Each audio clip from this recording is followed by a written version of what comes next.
Welcome to शाद vision lecture number 8। आज हमारा टॉपिक है सेलुलर ऑर्गेनाइजेशन। सेलुलर ऑर्गेनाइजेशन क्या है, तो हम इनको आज स्टडी करेंगे।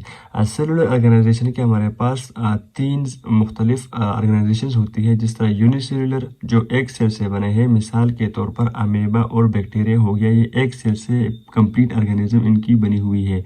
दूसरे नंबर पर हमारे पास है मल्टी सेलुलर, जो एक से ज़्यादा सेल से बने हुए हैं, ह्यूमन, फ्रॉग, प्लांट, तो ये हमारे पास मल्टी सेलुलर ऑर्गेनाइजेशन है। और तीसरी किस्म हमारे पास कॉलोनियल ऑर्गेनाइजेशन होती है।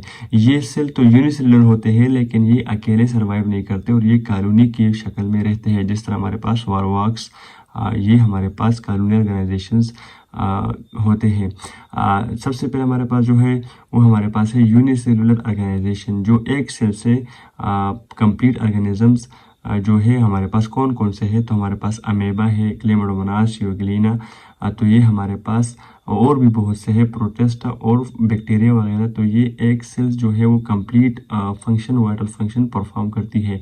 जिस तरह हमारे पास रेस्पिरेशन, डाइजेशन, एक्सक्रीशन, रिप्रोडक्शंस, ये सब चीज़ें एक सेल जो है वो इंडिपेंडेंटली इनकी वो खुद कर लेता है, मैनेज कर लेता है। कॉलोनियल ऑर्गेनाइजेशन क्या है, तो हमारे पास जो वारवाक्स है वो ग्रीन एल्गी है और ये कॉलोनियल ऑर्गेनाइजेशंस की शक्ल में रहते हैं, कॉलोनी की शक्ल में रहते हैं। और ये कॉमन एग्जांपल है, क्योंकि ये यूनिसेलुलर है लेकिन 100 ऑफ सेल कंबाइन होकर एक स्मॉल कॉलोनी बनाते हैं।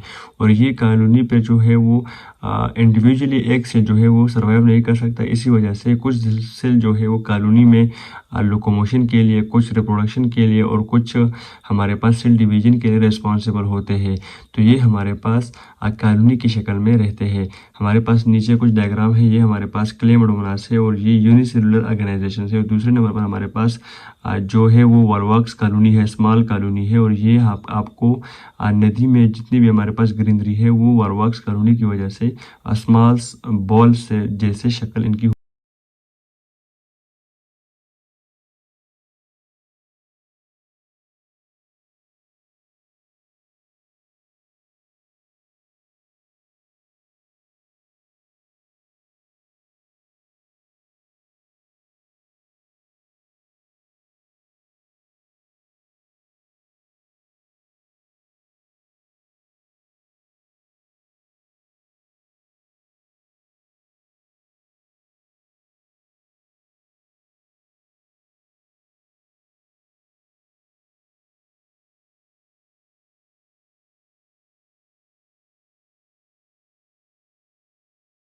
रिप्रोडक्टिव पार्ट ऑफ प्लांट्स है, तो इसी वजह से मस्टर्ड प्लांट मल्टीसेलुलर ऑर्गेनाइजेशन है।